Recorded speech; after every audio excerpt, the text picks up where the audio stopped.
This podcast is brought to you by SeatGeek. Our friends over at SeatGeek are giving us a promo code of TBA Wrestling. That is TBA Wrestling for $20 off your first purchase. Enjoy the show.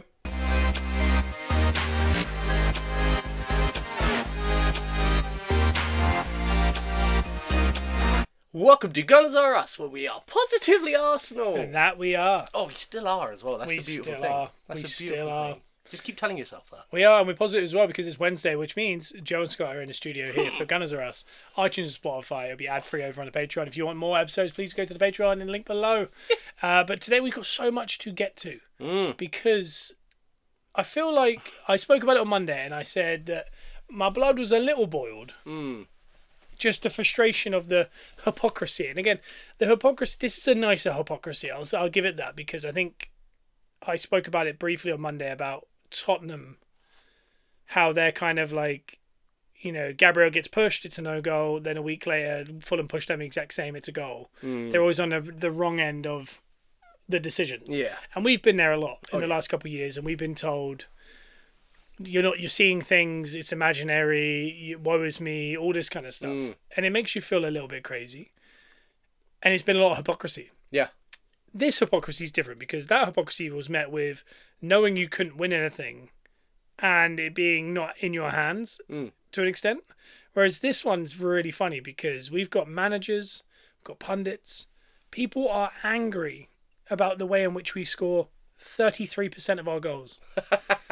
And when you put it like that, it's hilarious. And so for that sense, the hypocrisy is almost, it's funnier than it is annoying. Yeah. Or maybe angering. Well, Timber proved that with his response after the game the other night. He, a little bit of a smile and a little bit of a dig back. Yeah, and that's what it's about, because I said it last year as well, Liverpool, when they won the league, and I'm not saying we're going to win the league, that conversation will have to be had after the season. But as it stands right now, we're in very good position in all four fronts. But when Liverpool won the league, everyone said, oh, it's the PGML, it's an asterisk league. And I said, every year someone's going to say something about that team. Yeah. What last year there was conversation, was this the worst team to ever win the league in that Liverpool team? Well, is it only because PGML? Was it only because of other injuries? Doesn't matter, you won the league. Yeah. When did we start questioning this? And that's what I said. I said, if I was a Liverpool fan, I couldn't care less what people were saying. You won the league. Just enjoy it. Yeah. And that advice needs to be obviously taken to us, because if we do win the league, I do just need to enjoy it. But this is also a podcast, and you've got to talk about the hypocrisy, and you've got to talk about narratives and all that kind of stuff. Oh, yeah. And my God, are we brimming full to the brim of narrative. And some of the most nonsensical. So today, I apologise, because I'm going to tell you what the plan is early doors in the first couple of minutes here. We're going to talk a little bit more about the Chelsea game and the outrage that's come from it, the narrative. In the second half of the episode, we're going to get to previewing tonight's Brighton game, because there's no point doing a preview on the Patreon for that game, because we're here. It's the day off. We're here and now. By the time we finish this, then do another one, you're going to have hours just to listen to it. It's on at 7:30 tonight, a little bit earlier as well. Heck yeah. So second half of the episode, we will be talking about the Brighton game. We won't necessarily get into the Mansfield game. If you want deeper analysis of that Mansfield game, that will be on the Patreon at the end of the week, because there's just too much to get into today. We've got to spread it all out. We've also got to talk about the Champions League draw. I said we'd talk about that more once Joe was in the studio. Yeah. But I think we'll start with the Chelsea game. So I think you have to look at it as a whole weekend. Yeah. There was, I think it was 43 goals across 10 games or something. It was one of those weekends where there's a lot of goals. And if you watch Match of the Day, which I did, it did feel, and this is why this is a league issue. This is not an Arsenal issue. It felt like I saw a lot of set-piece goals. Oh, yeah. I felt like every goal that was scored was set-piece. Yeah. And when you watch highlights, I think set-pieces aren't any less fun to see than any kind of other goal. I love set pieces. Yeah, because no one complains when people score deflected shots. No one complains when they talk about one through ball, cut back, open goal. Just, yeah. But, I mean, a set-piece is funner to watch than an open goal. Yeah. So the fun part I kind of get. I don't get. I understand, though, if you watch the game as a whole, the 60 seconds to take a corner or a long throw, because the throws, naturally throws go out a lot. Yeah. But now everyone's setting them up. It does slow the game down, and the ball has been in play less this year than it has been in previous 10 years. Yeah. But it's the game is adapting. Arteta said in his press conference, he said there's phases. This phase will be gone because as it stands, and he kind of made it more kind of the coachable side of it. Yeah. He was kind of saying managers are getting better, teams are getting better, players are getting better. Yeah. We understand more through tape and all that kind of stuff. So basically, they've nearly got to a point where they're blocking out any way of scoring in open play. Yeah. So what teams have had to do is, and the whole narrative, by the way, the one narrative that I can't get on board is that people are actively trying to win throws and corners. Yeah. No. When teams defend correctly, throws and corners happen. It's why we got good at it originally, was we were awful at low block. The only thing you can guarantee with a low block is they're going to give away corners. Yeah. So we got really good at corners, so therefore teams don't want to give away corners, which means their low block is weakened, and therefore we can get in an open play. And also, the only reason you're getting a corner is because you're applying enough pressure to the defence that they give away a corner. But they're saying that Saka's nicking the ball at people's knees to try and win corners and stuff. And I was like, he's not. He's actively trying to take on his man. He'd much rather, stat-wise, get an actual... Because they don't even call corners assists, do they? They do, but it has to be direct. Okay. Something like that. So he would rather get a direct assist on the field than from a set piece. Yeah, so that part I think is ridiculous. But what happens is when teams become this good, and again, Arsenal are the best at corners. 33% of our goals this year are corners. Yeah. That's a third. Yeah. That's 2/3 we're just scoring from open play. Yeah. And by the way, we do not score penalties. We don't get them. No. We do not score free kicks. We're awful at them. Yeah. So the corners are our set pieces. Yeah. It's why we're top of the corner one, but we're not top of the set piece one. Liverpool are. Yeah. Because they score a lot of penalties, they score a lot of free kicks, they score a lot of corners. But the concept that people are trying to win them is ridiculous. But Albeit, if I knew I was good at corners, I would probably try and get corners. yeah. Well, yeah, but people aren't. What's wrong with that? There isn't. Why is that a complaint that he's trying to earn corners when we know we're good at corners? And it's all within the rule book. We're trying to win. Yeah, it's not. You're not getting into the box and flicking up at people's hands to try and to win penalties. No, That's a kind of schoolboy stuff. That is. It's schoolboy, but it's within the realm of the rule book because you're allowed to. You're allowed to do that. But what I'm saying is that would be frowned upon. Winning a corner is not frowned upon because you know how hard it is to go from a corner. You've got to hit the ball 35 yards to a group of players while there's one guy in there from the other team who can catch it with his hands. Yeah. And then you've got to find lanes, blocking lanes. You've got to find headers. You've got to have people that are really aggressive. Oh, the advantage is for the defending team. Yeah. Because they've got the guy with the hands. That's what I mean. Unless you're Chelsea and you've got Sanchez. Yeah. It's not a penalty. It's a corner. It's much tougher to score from. Yeah. So it's a skill. But what Arteta is saying is teams are pretty good at pretty much stopping goals from happening from open play. So what teams have had to do is not win corners. They're just getting better at the corners they get. Because... that you got to take your advantage. I remember a couple of years ago when we were struggling and we started to get Gabriel started to score a lot, and I was like, why don't they just get really good at corners? Because we always get corners, we're just really bad at them, and then we are, and it's like, it makes sense. But the whole new thing of kind of complain, Slot started this at the start of the season. He started all this. He was complaining away when teams were approaching his games. Yeah. And I said at the time that is the most ridiculous thing. A manager's got to figure that out. Yeah. What you can't do is sit here and go, at the end of the game, you can go, that ref decision there I think was bad. I thought the time of the kickoff, considering we played at 9 o'clock on Thursday or something, that's bad. You can complain about all these things. Yeah. I'm annoyed about my injuries. All these things are complainable. Yeah. What you can't do is, West Ham didn't play anything like they used to play. It's sport. Yeah, that team kept scoring corners. Why can't they try scoring another way? Yeah. It's like, what? You're a child. But he started this at the start of the season. If you remember, and everyone was laughing at him, going, "What? No, that's not something you can complain about. Arsenal keep scoring set pieces. All right, stop them then. Yeah. That's sport. It's like saying Usain Bolt keeps winning races. All right, be faster than Or the guy you're boxing against keeps hitting me in the face. Yeah, block it then.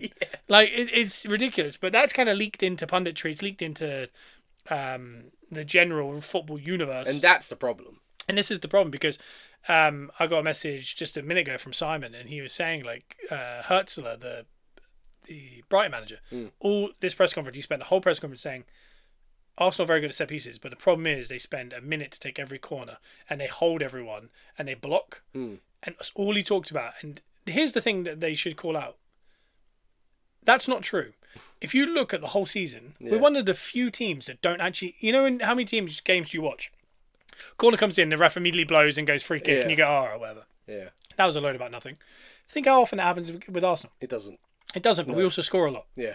So it means we're not doing some of the stuff that people think we're doing. Yeah. Well, we're doing it within the realm of the law. The law, yeah. Yeah. And again, it is becoming very tough to manage because I do think in that Chelsea game, we were holding way too much. Oh, 100%. On a defensive sense. Yeah. On the offensive sense, no. But on the defense, Yeah. I think we were really bad at holding. But the thing is, that's not our problem. Like, whether we take too long for the corners or we hold, that's for us to figure out while we're doing it. The referee has to be the one to actually... Like, if we are taking too long, he's the one to say something. Yeah. We can take as long as we want, unless the ref says something. Well, this is my thing, is people got an issue with us being good at corners.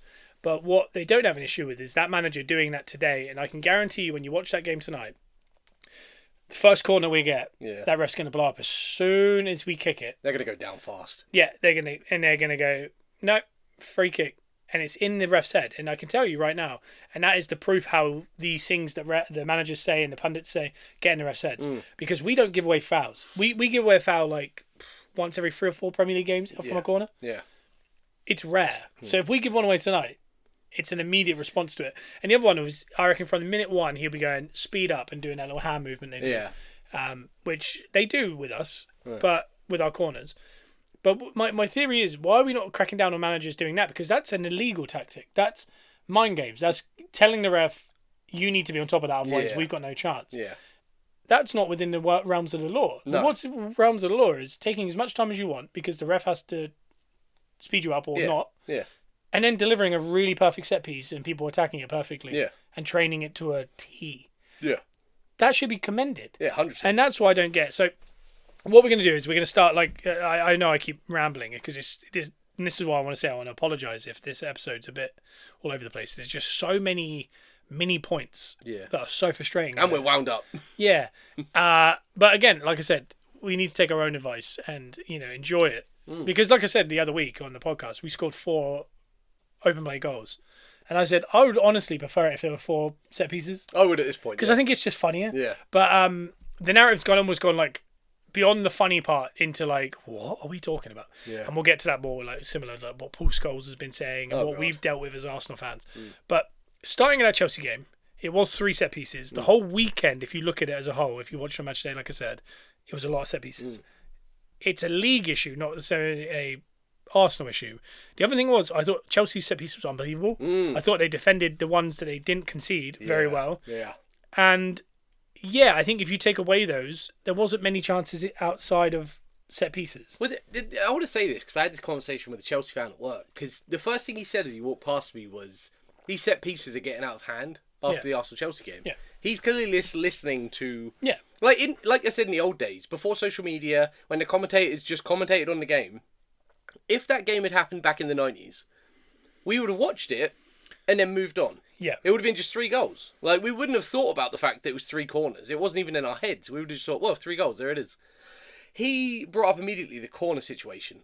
And that's when I said to him, I commend Chelsea and Rosinia for this.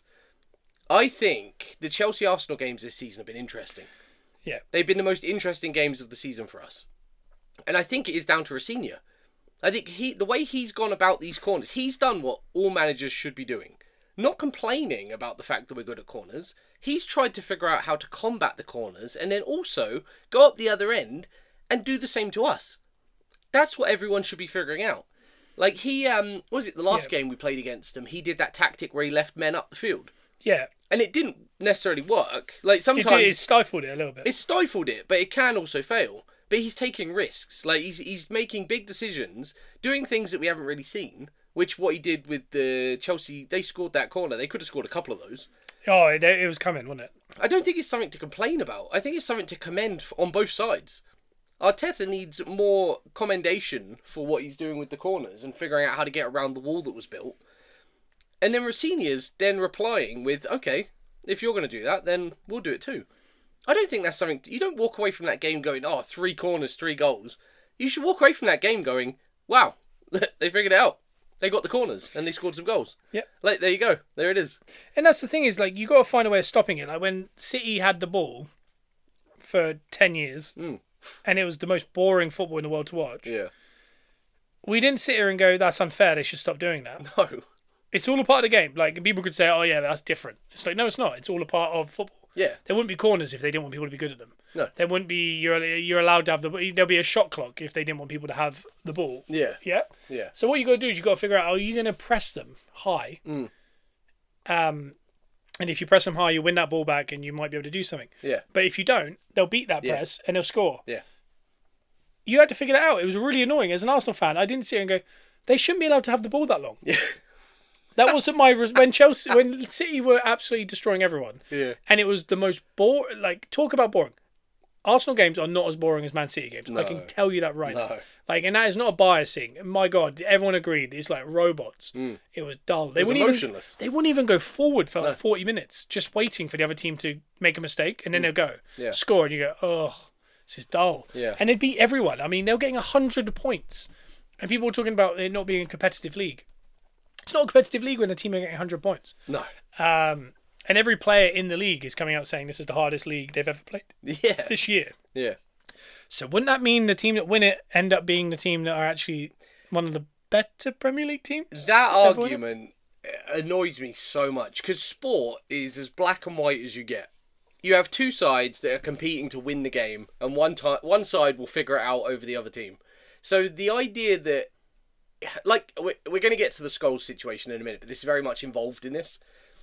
If you think that, again, we did this last season with Liverpool. Is this the worst team to ever win the Premier League? There's no such thing as the worst team to ever win anything. No, if you're saying that there's a team that is the worst team that wins the whole thing, you're basically saying every other team is 10 times worse than that team that won. You're basically throwing shade on the whole situation. I don't think there's such thing as any worse team can win the whole thing. I think if you win the whole thing, you're the best team, regardless. Yeah, there's a reason why there's a 38-game fixture list. Yeah. And it's to actually get a sense of who the best team was. Because, again, not always the best team wins the Champions League. Not always the best team wins the FA Cup or the Carabao Cup.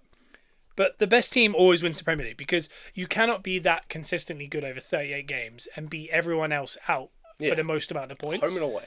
So whether people think then we're not, like, certain teams aren't good or whatever, if you come top, you were the best that year. Yeah. There's no question about it. And that's why it's such a good one to win. But even with the knockout stuff, like you just said, like it's a bit more pot luck with the knockout stuff because a random team could go on a run and just happen to beat every team along the way on that day. But even then, if you win something, if you win a game even, not just a whole tournament or a whole league, if you win a game, you're the best team on that day. It doesn't matter how you did it. I mean, obviously there's controversies and stuff like referees' decisions and like a team could win off a penalty that shouldn't have been a penalty, even with VAR involved. Like you still end up with penalties that shouldn't be penalties. Yeah. Or there's penalties that don't happen and were supposed to. Understand that, but on the day, sport is black and white. 1 against 1, someone wins. I know there's draws, but someone comes out on top, regardless. Like if Sunderland can manage to go beat Man City at Man City, they were the better team that day, regardless of what happens. Sport is black and white, and we're making it grey by having all these opinions around it, and that's why I've said it before. I stay off of all that stuff.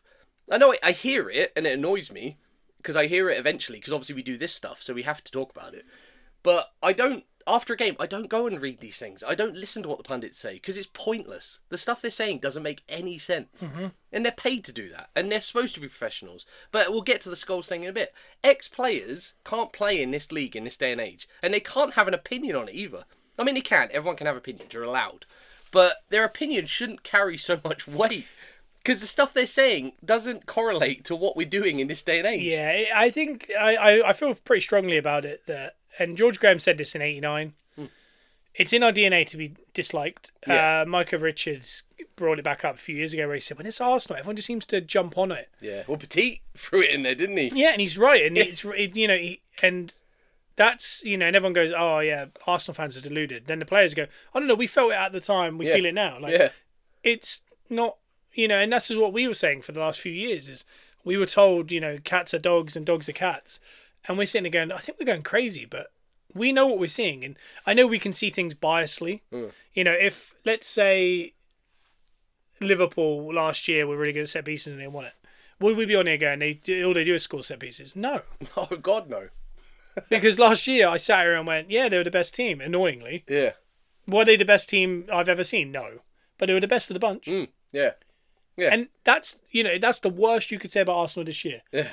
Do I rate them highly in the landscape of every Premier League winner ever? No. But were they best this year? Yeah. Yeah. And are the players also saying it's the hardest league they've ever played in? Yeah. Yeah. Put 2 and 2 together. I trust the players. If City go and win it, I'll give them the plaudits as well, because they'll figure it out. one of us is going to win the league, Yeah. and whoever wins it deserves it. Yeah. Because one team will either succumb to pressure or fixture lists, Yeah. and neither of them are excuses. If it's Arsenal or if it's City, if City lose and Pep comes out and says, "But we had all those fixtures," that's not an excuse. I'm not going to sit here and go, "Oh, he's making excuses." Yeah. He's right. Yeah. It's the way the cookie crumbled, the same as last year. All our injuries came in the second half of the year, and we got worse and worse and worse. A few years ago, when we could have won the league and we were 10 points clear at this point, Yeah. and we drew 3 in a row and then lost to City Yeah. because we had too small a squad and we lost people. And we had Cedric Suarez playing centre back Yeah. with Pablo Mari. You can't win a league like that. It's not an excuse; it's a reason. And I just think it's funny, almost like I said it on Monday, but the BBC Sport front page, are Arsenal a new Stoke after we scored 3 set pieces in 3 games? Liverpool have scored 7 of their last 9 Premier League games as set pieces. Yeah. That's way worse. Yeah. New kings of the set piece, Liverpool, dazzle on their regain to form. And look where that got them. They didn't get many set pieces last night. They lost 2 on the Wolves. Yeah. Like, And also, are we the new Stoke is such a mad statement, because you know what Stoke never did? They were never top of the league. yeah, that's what I mean. Like, So we're not. I tell you who the new Stoke are, Brentford. They implement the long throw. They're very good at set pieces. Their coach is a set piece coach. They have an awkward ground to go to. No one wants to go there. It's a great atmosphere. And they're about 7th in the league. That's exactly what Stoke did in their pomp. Yeah. And they do score a percentage of their goals are set pieces. Yeah. I mean, that statement alone is mad. And do you know what I said about Stoke at the time? And no one could hate Stoke more than an Arsenal fan. Oh, yeah. They literally broke our legs. I said, I like it. Same when Bolton were in the league. Yeah. I like the fact they just pump it. Yeah. What was it last year? You remember there was a whole conversation? What was that conversation? There was a conversation last year about, they just go long. Was it Arsenal? I think it might have been. Yeah, we were going long. Yeah. And then it came out, and then I think it was Slot. Slot? And he was saying they just go long. I don't know I don't know why, but they just go long all the time. And then it was like 60 to 50 long balls, Liverpool to Arsenal in the same game or something. You're just like, what are we? That's the problem. Is the eye test tells people like, they're trying to win corners and then they score them all. All right, stop them then. Yeah. Let Saka run inside them. What are we supposed to do? Just not do it? If you don't want us to get a corner, feel free to let Saka run in on his left foot. Honestly. By saying that, do you expect us to turn around if they say all Arsenal do is win corners and score from them? Do you want us to turn around and then go, I'm so sorry, I'll stop doing that? Well, this is it. And I just wanted to actually play you a little clip of something. There's a Liverpool fan, quite a known one. I can't remember his name. It is...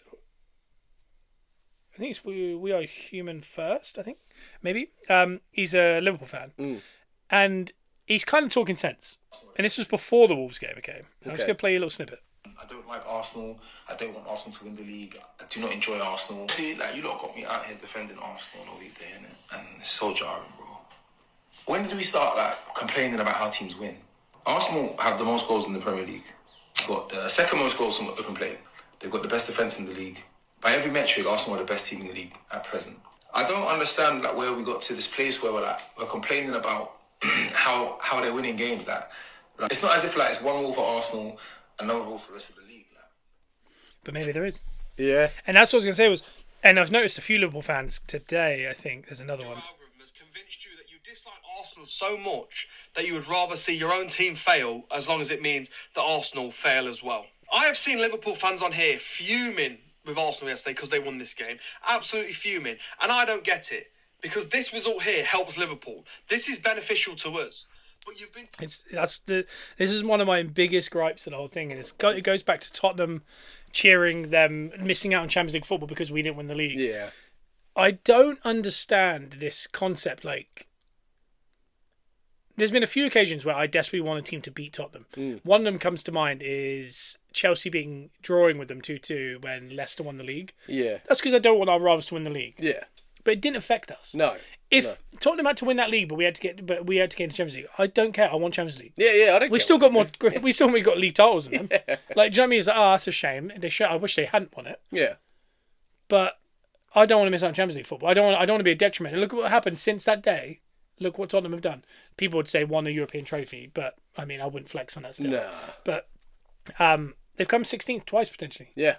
since they did that. Yeah, and they're very close to the bottom right now. Yeah. So I don't understand that. And like, yeah, the same with the Liverpool fans. Really angry that Arsenal beat Chelsea. They need Chelsea to drop points. Yeah. They need Man United to drop points. Yeah. I don't understand that part of it. But why have Liverpool got such an issue with Arsenal? Like, and it's like when they talk about the City Pool era. Yeah. The City Pool era involved 8 league titles. 7 of them went to City. Yeah.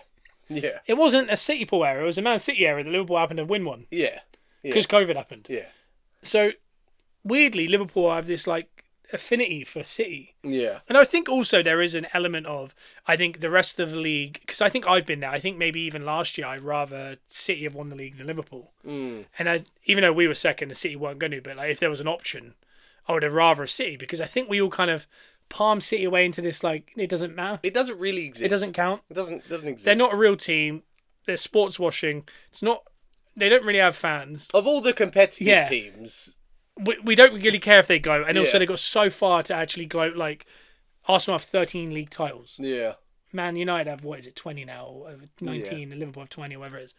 Like, they got a long way to get, So maybe we can all just kind of compartmentalise. If City win, it's like, yeah, but did they? Yeah. Whereas if Liverpool win it, there's like bragging rights. They're It's- one of the competitive We know all 19. their fans. Yeah. I don't know Man City fans. No. Well, I do actually now, but I know a lot of Liverpool fans. I know a lot of Man United fans. I know a lot of Chelsea fans. Yeah. You don't want to almost deal with that. Whereas we can all kind of go, as long as City win it, I won't be worried. Yeah. And maybe that's a part of what we're getting now. Yeah. But it is really interesting, that concept of wanting Arsenal to fail, but from really bizarre teams. Like if Spurs want us to fail, fair play. Yeah. If City fans want us to fail, of course. Yeah, yeah. That makes sense. Why Man United and Liverpool upset? Yeah. Why do they even care who wins the league this year? And also, if anything, Liverpool's biggest rivals the last 10 years have been City. Yeah. So surely you don't want City to win. And then also the other team is their biggest rival in Man United. Yeah. And in Man United, when you look at it, they've got their actual direct Manchester rivals or Arsenal. Yeah. Why do you not want Arsenal? Like, I don't understand. What's the issue with Yeah, that? like I don't. With, for example, Chelsea, they might, because they got no skin in the game other than they want to be the best team in London. Yeah. So maybe Yeah. they could, That makes have that feeling. Yeah. But I don't understand where the other one comes from. And for me, as long as Spurs don't win the league, I couldn't really care less who wins the league. No. If it's not us, then I don't care. Yeah, as long as it's not us, and it's not. If it's not us, and it's definitely not Spurs, I don't care. No. I just worry about where we need to finish. Yeah, yeah. Or whatever. You can only worry about yourself. Right. So yeah, but that game I think sparked it, but it was just very. I think there's been a couple of times in the last couple of years with like the decisions where, for example, against Brighton, and it's very interesting. The ref for tonight's game is, believe it or not, the ref that sent off Declan Rice for kicking the ball away. Fantastic. It's the same ref that got a 2-week suspension because of how badly he refed the game Yeah. 2 weeks ago Yeah. without VAR. Yeah. If you remember that, really, I think was it Newcastle? Someone was it Newcastle City? Maybe it was the one where they had no VAR, but they looked like they didn't know how to ref without Yeah. VAR. They got suspended for 2 weeks. Their first match back is Arsenal Brighton, and the last time he did that match, he sent off Declan Rice for kicking the ball away, but didn't send off João Pedro for kicking the ball away in the exact same game. Yeah. Nor did he send off the 3 other Brighton players that did it after Declan Rice got sent off. So we feel a bit of anger there because that was the exact kind of stuff that was happening to us last year. That we were going, no. You can argue that we're moaning. Oh yeah, we if we'd scored that goal, we would have won. You can be like, oh, just stop moaning. When I can show you a piece of tape and go, look, he just nudged the ball away. Look, and he also got kicked. He got sent off, right? See this guy? See how he just smashed the ball away, stopping us doing a counter attack. Yeah. But that wasn't a booking. Yeah. And people are looking at it. You're just moaning. It's like, no, just look at it and tell me what you think. Yeah. Look at it genuinely, and that's what's starting to happen now. Is you're starting to see with the set pieces, but also with, for example, this ref, and you're just going, don't like the way that this looks. It's not going the right way. I don't like the optics of the way Yeah. this look. But it was just funny because of the weekend. It was that exact thing. By the end of Saturday night, heralded the new set piece kings. Unbelievable turn of form. Slot was giggling in his press conference. He was saying, it's amazing. He said, we've got really good at set pieces, really helped us. And with that, it's actually come with a turn of form. No, Yeah. no poop, Yeah. right? Yeah, yeah. Like, of course it did. Yeah. Because it's a way of scoring goals Yeah, that you yeah. were completely ignoring. They did not have a set piece coach until January. Yeah, that was their fault. That's their issue. He then, in the same breath, is saying, I can't watch Premier League football anymore because everyone plays the way Arsenal play and it's really boring. And Pep Guardiola said, I can't watch football anymore. It's too boring. Yeah. And everyone else is coming out, I can't watch it. I don't. Why is it boring though? Like all of us have watched Yeah. football for years. I'll just say this. Wolves Liverpool last night. Was that boring? No. That's what you call a competitive quality Premier League. That is what you call a good league. When, Leeds are, getting past everyone and absolutely put City to the sword and then lose to Sunderland. That's a good Premier League. That's a Yeah. competitive Premier League that is fun to watch. Yeah.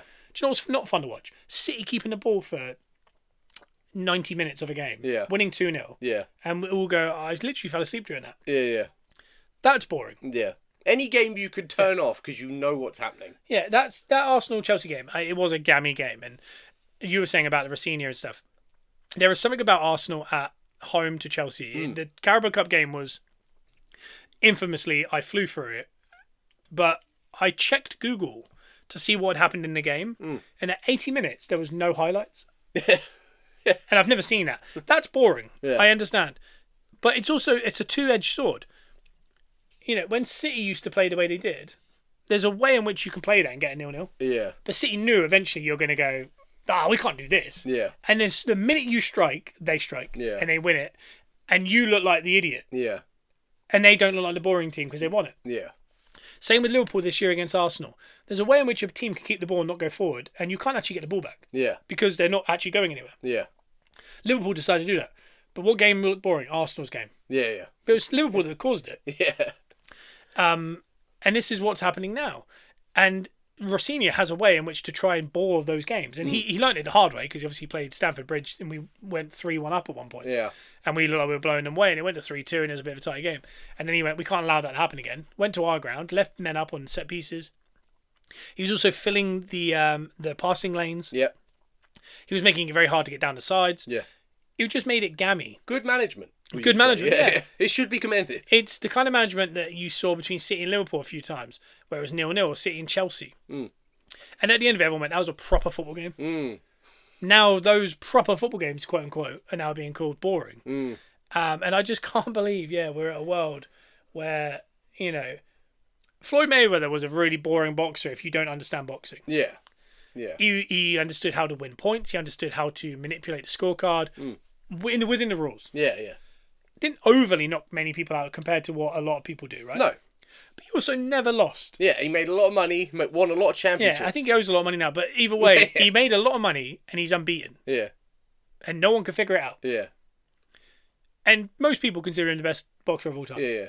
If you know boxing. Yeah. Because people that know boxing can look at it and go, that's really impressive. Because people that understand football to a proper level will look at the Arsenal team and go, second most open play goals. Yep. Most goals from set piece, from corners. Yeah. Conceded the least. Most points. Yep. Second in fair play by one yellow card. So we're talking about a team that are fair. Yeah. Good at set pieces. Good in open play. Good at defending. Good at all of it.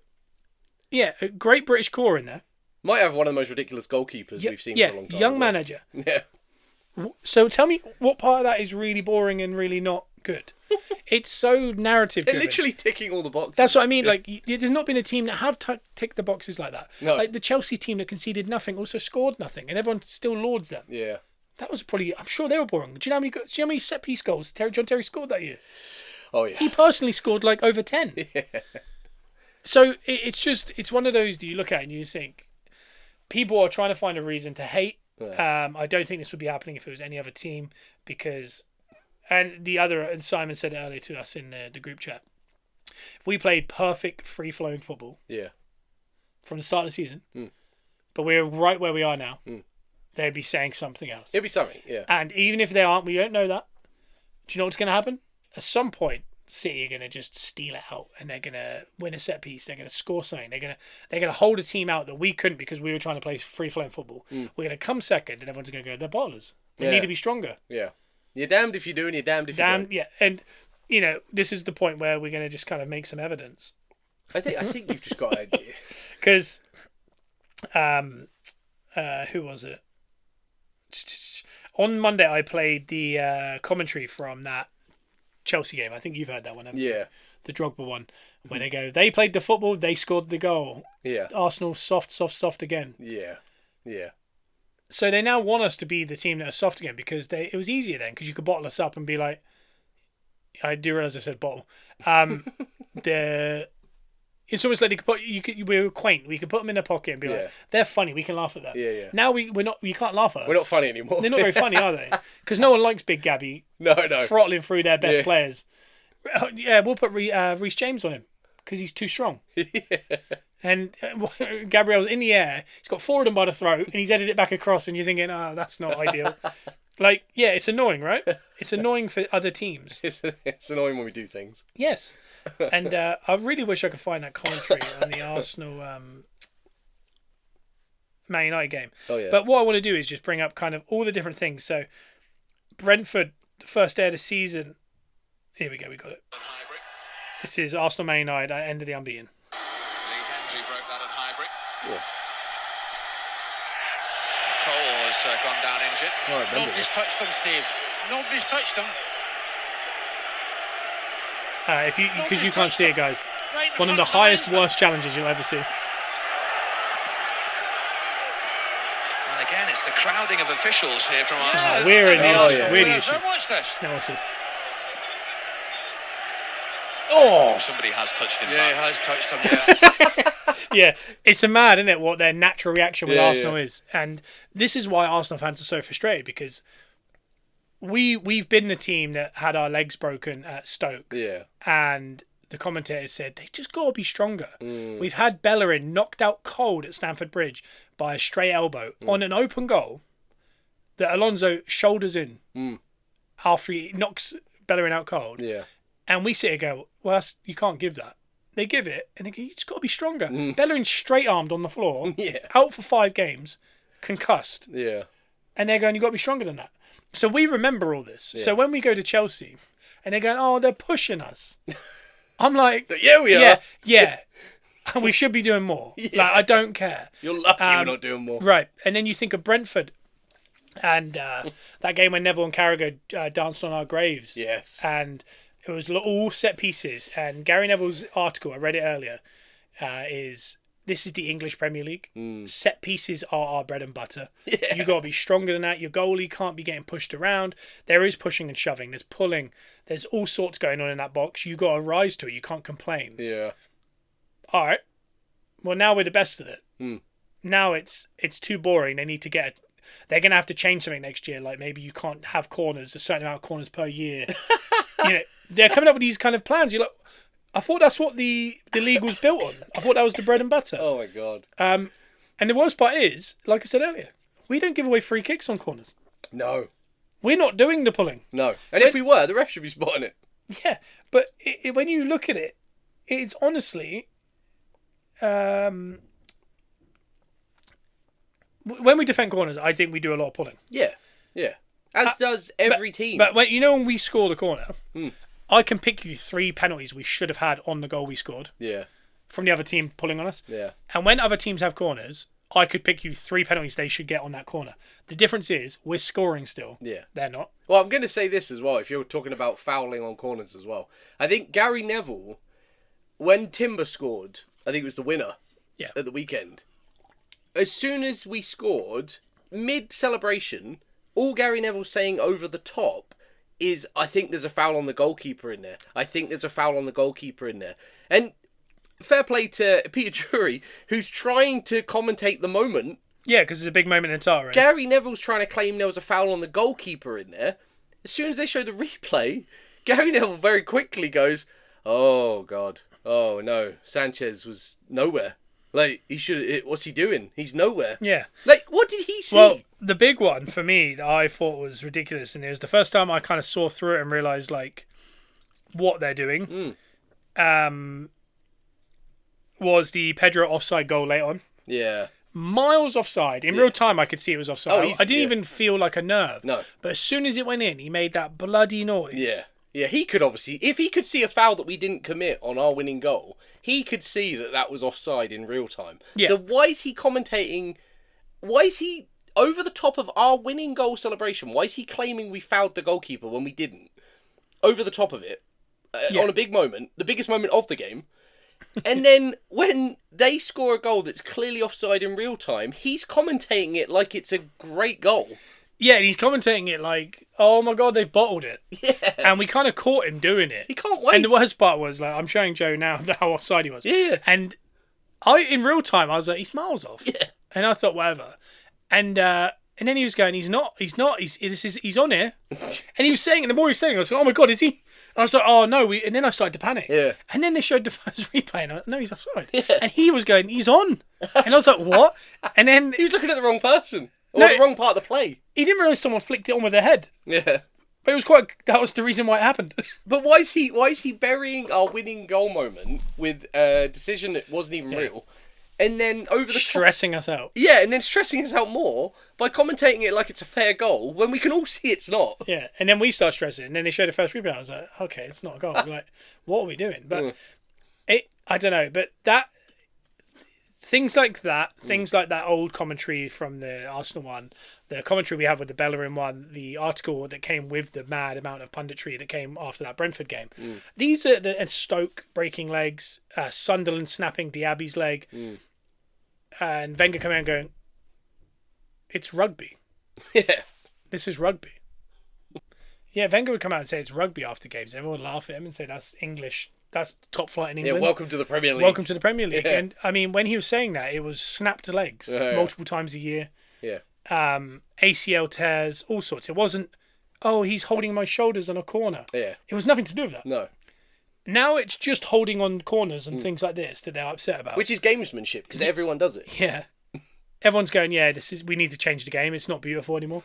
It's like, oh my God. So I don't know if we can overdo it too much. Scholes has said, obviously, no one should get a title this year because of how bad everyone's been. We're talking about a Man United team. He played for multiple Man United teams. If you want to hear some interesting ones, Man United once won the league after losing 6 and drawing 12 games. Another league title they won after losing 5 and drawing 12. The iconic treble season, they actually gathered only 79 points. Wow. City and Arsenal could both hit 89 points this year. Yeah. In a league that, like, every year, sport improves. Sport gets better because players improve, everything improves. Yeah. We're in a league now where he's saying that from years ago. They got 79 points years ago. In this league now, we could touch 89. That is a mad... I don't think we will, but yeah. But that is a mad statement to make.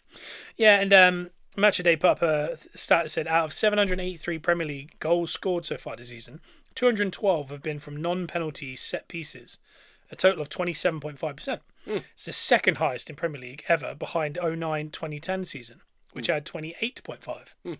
So it's the second in all time. Yeah. No one complained in 2010. No, we didn't. Everyone talked about how great Stoke were and how good Chelsea were. Yeah, we just got on with it. Yeah, and then they used a photo of Arsenal for that, just so you know. And someone said, the Magic Hat on Twitter said, a photo of Arsenal lads for narrative, while these are the actual facts, courtesy of Opta. Palace, set piece goals for them this year, 15 of 30, 50%. Yeah. Newcastle, 19 of 40, 49%. Leeds, 17 of 37 of their goals, 46%. Chelsea, 19 of their 49 goals are set pieces, 39%. Then it's Arsenal, 22 of 58, only 38% of our goals are from set pieces. Yeah. So, there's the proof. And then you got Hertz obviously saying we spend too much time taking corners. Yeah. I've got that too. Here's the Premier League table if the average in-play time was what got you the most amount of goals. Yeah. Okay? We are third. The ball is in play 56 minutes and 42 seconds. Liverpool is above us with 57.09, which is 27 seconds more.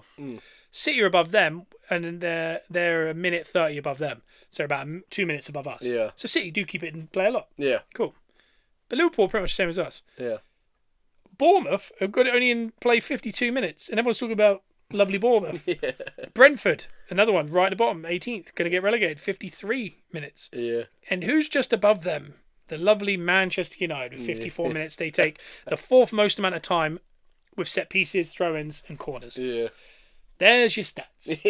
And that's, Stats don't lie. Stats don't lie. And I've also got a picture here of is this legal now? And it's Saliba holding Pedro before. What was quite scary is Raya punched him in the face while Saliba was holding his arms down. But someone said, is that legal? Well, clearly the ref didn't give it. Yeah, and then, well, someone proved a point. They said, well, here's from the Man United Arsenal game this year where we lost 3-2. Yeah. And there's a picture of Casemiro with a legitimate chokehold on Gabriel while the goalkeeper collects it above him. And then there's another one where the little butcher has got his arms around Gabriel, two arms around his neck. Little meat cleavers around his neck there. He also punched Jesus in the back of the head in that game. He did. And nothing happened. Yeah, so it is just one of those things. You can't really, there's not much you can really say otherwise. That's just kind of, I'm giving you the stats to back up the whole nonsense. And someone's got to balance it out.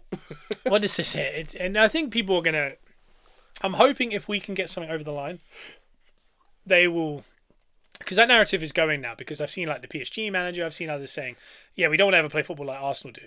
No. And it's like, well, a month or two ago, all these managers come out saying there's no one more complete in world football than Arsenal. Yeah. So that narrative is definitely sweeping across the nation. But we should probably talk a bit about that because we talk about Champions League in other countries. The Champions League draw happened, and Joe, you haven't spoken about it. Yeah. Quite yet. But the draw is... It's lovely. It's gorgeous. It's lovely it's one of the nicest things I've seen. Yeah. But it doesn't mean anything. I've seen people say that means they have to win it. No. I mean, you do realise that it's a good draw as in the sense that the next two rounds could be good. And we've also got Bodo Glint on our side as well, so I mean... yeah, exactly. And also, it's good for 2 rounds. Yeah. To win it, you're still going to have to go through Barcelona in semis, and then the final, probably against either Man City, PSG, Liverpool, Man City, Bayern Munich. You got to do something. Still got to win that final as well. Like, I don't think winning it, but I mean certainly having a run. Yeah. We couldn't ask for more because a couple of years ago we got Porto. We win that just, and then we go through to Bayern Munich and we go out. And then last year we had, I think it was like PSV, and we absolutely destroyed them over 2 legs. Yeah. Then we had Real Madrid, and then we had PSG. And again, so this is a much nicer route than what we've had in the last 2 years. So do I expect us to reach the semis? Yes. Will we? I don't know. Yeah. Because you never know. Fixture build up, other things take priority. You do not know. But we do have Leverkusen, and then we'll play the winner of Bodo Glint and Sporting. Yeah. It's quite a tasty looking draw for us. It's lovely. Not a crazy amount of travel. Depending on Bodo Glint go through. It's the Kai Havertz matchup and then potentially the Gyökeres matchup if Bodo Glint go out. Yeah. We could have a semi-final against any one of Atletico, Spurs, Barcelona or Newcastle. Yeah. To talk about how lopsided this draw is, in the last 10 years, all the winners are on the left-hand side. Yeah. If you open it to 11 years, we have 1 winner. And if you open up to the world ever of Champions League, we only have 1 winner on our side. Wow. So only 1 team, Barcelona, have ever won it. And I think it's something like 135 to like 5. Wow. On side to side. Yeah. How many? And Barcelona are all of ours. Wow. On our side.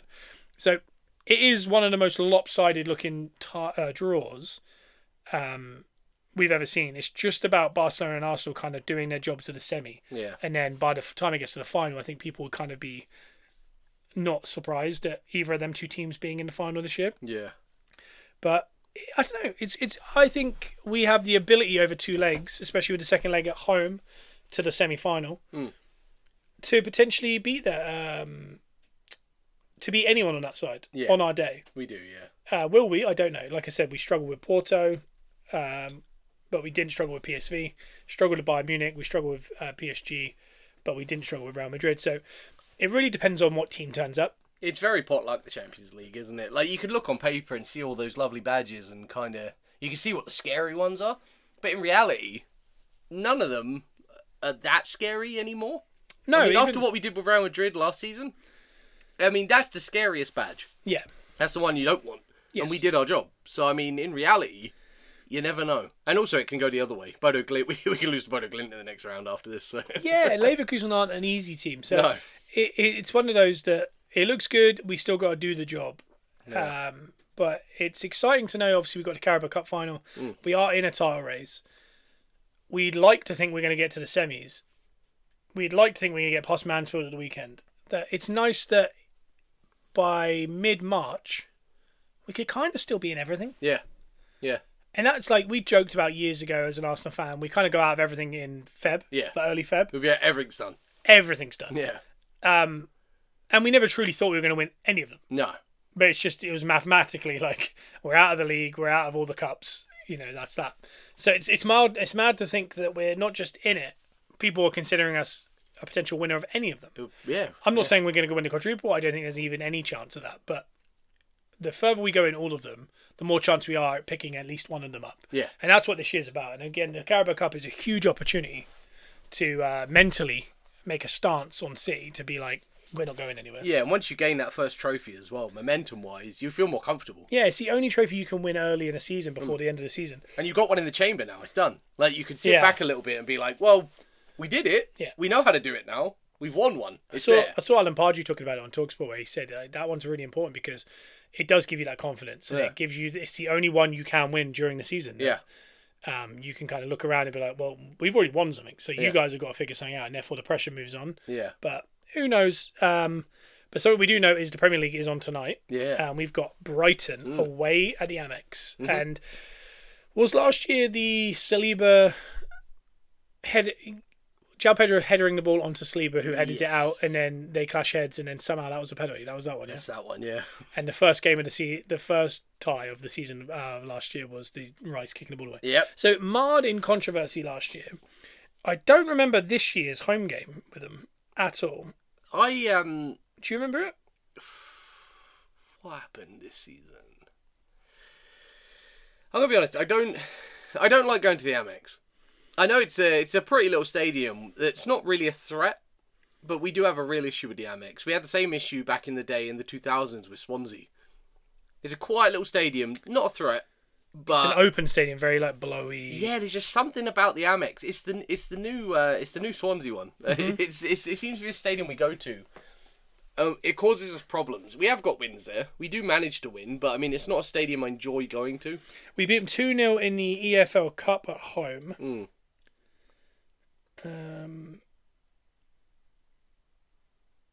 I can't find another one. Maybe we've got to play. Have we done it, or are we just backlogging? We won 2-1 the day after Boxing Day. Odegaard 14 minutes, and then an own goal 52, and then they brought one back 64, and then we saw out the game. Okay. I think it was one of those very unnerving games. I think Yeah. it was one of those early, like what we get a lot now. I'm just looking at the highlights now. I'm trying to remember if there was like a particular thing that happened in a game. Was it like was there an injury that connected to this game? Odegaard near post, great goal. And then Reuter's own goal was in the second half somewhere. Where it was early in the second half by the looks of it. 52. Rice corner, Reuter flicks it on himself. So set pieces were susceptible for them there. And then they got a late goal back. Deflected. Yeah. No, I don't honestly remember that game very well at all. No. But we beat them twice at home this season in 2 competitions. It's going to be really interesting because Brighton have been pretty poor this year, Yeah. but they've kind of had a little change of form recently. So they were on a losing game streak of 3, and then they've won 2 in a row. We're draw, win, win. Injuries currently, win probability, they've got 18%, we've got 58%. I think that's quite aggressive. They got Webster out, Tizimaz out, and Ayari. We have Havertz, White, Nelson. Nelson? Declan Rice potentially is out. Odegaard, Moreno, David Raya might be out. Jesus, why? And Saliba might be out.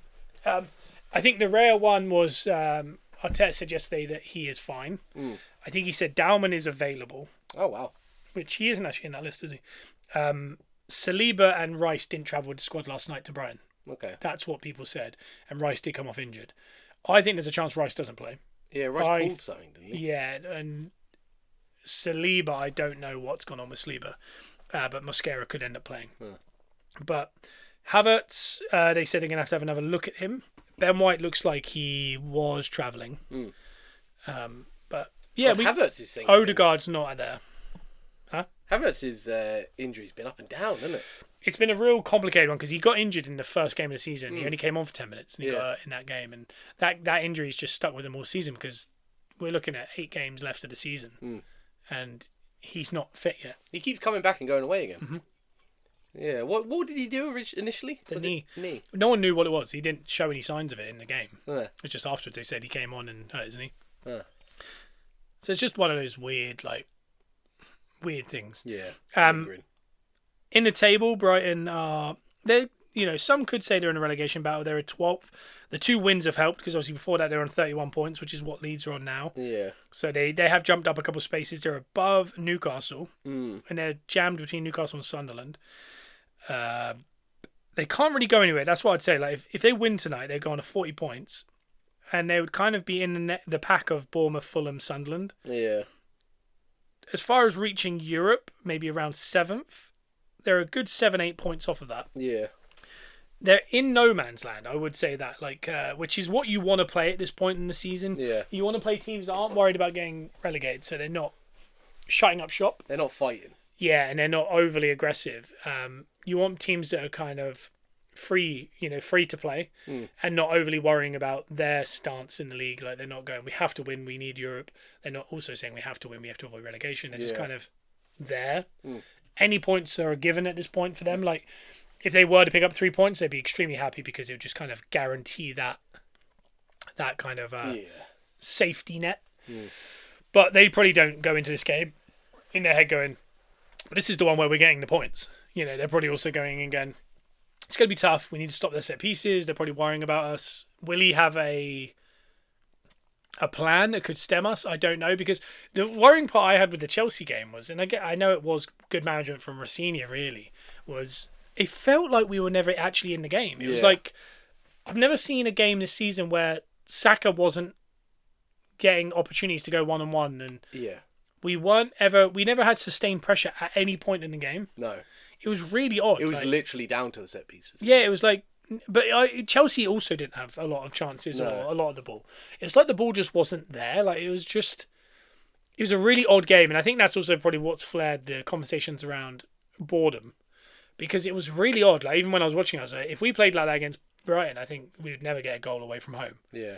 Unless we do just randomly win a set piece. But also, it was 2 teams, Chelsea, Arsenal, that nullified each other to a point where they had to score from the set pieces. Yeah. So it could have been just tactically, they both set up to stop each other from scoring, so they both relied on their opportunities when they got them, and they did. And I think when you look at the history, even if one of the teams is in a title race and the other one isn't, with Arsenal, Chelsea, there's always... You think of that game we drew with Chelsea back in the day where Essien scored that unbelievable one. We weren't in a title race, but they were. Yeah. And that was considered like, what a point for them. Yeah. And that was near the end of the season. I know this was pre-City, when City just win 10 out of 10 to end the league. Back then you could if this was a normal title race pre-City, you can go to Brighton, go 1-0 down and score a late goal and go 1-1 and everyone will see that as like a point gained. That's victory, yeah. Whereas now it's like, even if you don't win any of these games, it's going to be full down meltdown. You've got to be perfect. Yeah, it's going to be full on meltdown. So it's weird. You've got to be so perfect, and to go to Brighton is not nice. No. But when you look at our games in general, they're tough. They're very tough. But they do feel. I know it's easier to say that when you're top of the league. They feel winnable. Yeah. Obviously we got Mansfield at the weekend, and then we got Leverkusen away from home next Wednesday at 5:45. Well, that's an early one. That's interesting for our new podcasting set of times. So maybe we'll go another week. We'll see.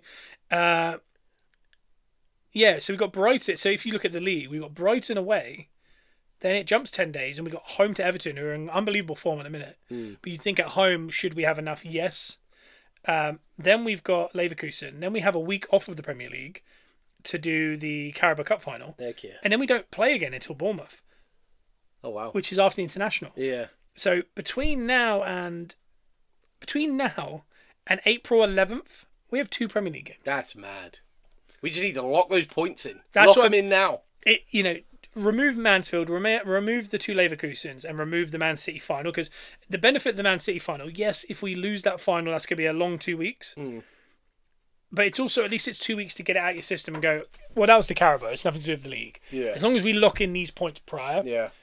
And And that's what I said the other week was, if you just win the 4 games between now in the league Yeah. and playing City, it's 4 games on. It doesn't matter what City do. If you win our 4 games, we're still 5 points. Yeah.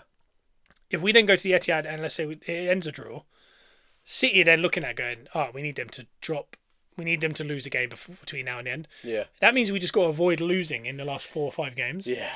And it's so close. That makes it very much cup final vibes. Yeah. Don't lose. Whereas when you're 8-9 out, it does feel a bit like you're still so far away. There's Yeah. still 30 points up for grabs Stuff can nearly. change. Like, it's so much that can change. Like, you can lose 5 and draw 2 and lose and win 1. Yeah. And Man United might finish above you. Like, you know what I mean? There's so long to go. You don't expect that to happen. Yeah. But it can happen.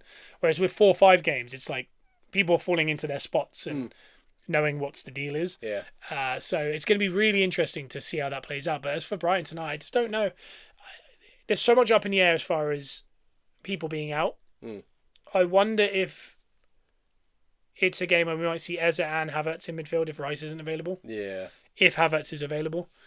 I think I really don't want to see that kind of front line of like Jesus, Madueke, when he changed it. No. He changed it not too long ago and just kind of...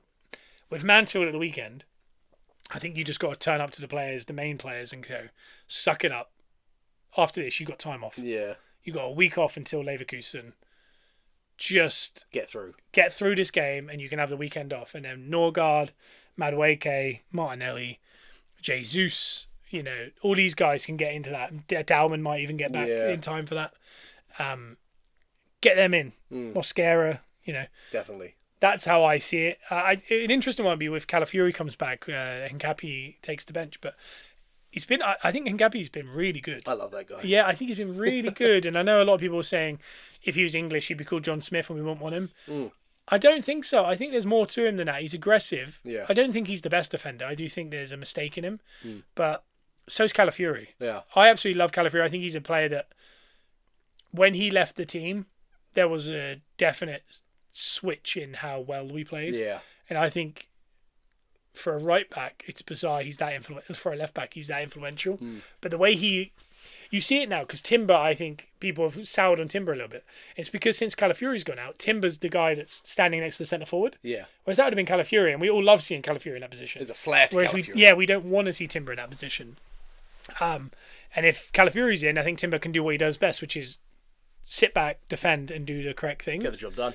Whereas at the minute, I think they're asking him to do a lot more because they don't want Hincapi to do that. And even though you do see Hincapi out on that left on his own a lot, and you think he's not the best deliverer of the ball, do you feel like maybe if there was a left back that was a lot better at delivering the ball, like Calafiori, would benefit? So it'd be interesting to see if Calafiori comes in. If Saliba's out, that'd be Mosquera in. I think Mosquera deserves some game time. Yeah. But with that Mansfield game, if everyone is fit, I think you've got to just go. I know we're not upsetting people, but we're going to have to stick with what's working. Yeah. Because to beat Chelsea and Tottenham back-to-back weeks with that exact same team is something. That's good going, stick with it. But time will tell. We'll get that team news out. 7:30 will be 6:15. Yeah. So we are 6 hours away from team news. Yo. By the time this podcast goes up, maybe 5.5. But I don't know. The weird part is, like, even though we're like Mansfield, I won't be nervous about. Not because they're being disrespectful.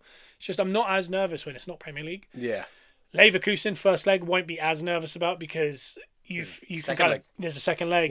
Yeah. But the Premier League, my God, did these make you nervous? And these midweek ones have been our real downfall in the last few months. Like, when you think of Brentford and some other games we played midweek, they feel like the weekend it goes as planned, and then the week you go, we just Wolves. Yeah. In the week on a Thursday. Yeah. Brentford on a Thursday. 2 points from a possible 6 last 2 times we've played this time in a week. So hopefully we can eradicate that, because to me, Brighton away is always a game that I look at in the fixture list and go, it's a draw. Awkward. That's a draw. Especially midweek. Yeah, it's just going to be tough. And again, they do have that ability to turn up and you just get absolutely blown away for 30, 40 minutes and you think, we're down 1-0 here. We can't just score a goal. We have to score 2. Yeah, yeah. And then it becomes panic station. So I'm hoping for a professional job, similar to what we did 2 years ago when we went down there and won 3-0. Yeah. While I was in Philadelphia with Gunner Blog Yeah. and Elton Prince. So I'm hoping it's more like that and less what we saw last year with the 1-1 and the awkwardness. But I honestly, even talking about it, I'm starting to get panicked. I am now. Yeah, I am nervous. So we'll be back on Monday with a roundup of the weekend, all that FA Cup action and kind of where we are sitting in the league, because that'll be next time you hear from us here on the main feed, iTunes and Spotify, after this Brighton game and Mansfield. Whereas if you want a bit more action in your ear rolls, go to our Patreon. The link below this podcast, you'll click it, you go there, sign up. I think it's like £6 a month if you go through that link. But you'll get podcasts like the preview to Mansfield. You'll get the recap of Mansfield. You'll get the recap of Brighton. You'll get all this kind of stuff. So, And you're in a raffle. and you're in a raffle because once a month we're going to an Arsenal graded card. So if you're a paid member of our Patreon, that's all you have to do. I'll do the rest. I'll contact you to find out addresses and stuff and send it out to you once a month, and we'll announce the winners here on the podcast. Every single month. So enjoy yourself. Yeah. Block out the noise and enjoy the ride as well. Try and enjoy it. Let's just hope I'm not having to jump in here for an emergency pod tomorrow morning. But either way, enjoy yourself and we'll see you next week. Come on, Arsenal. Bye.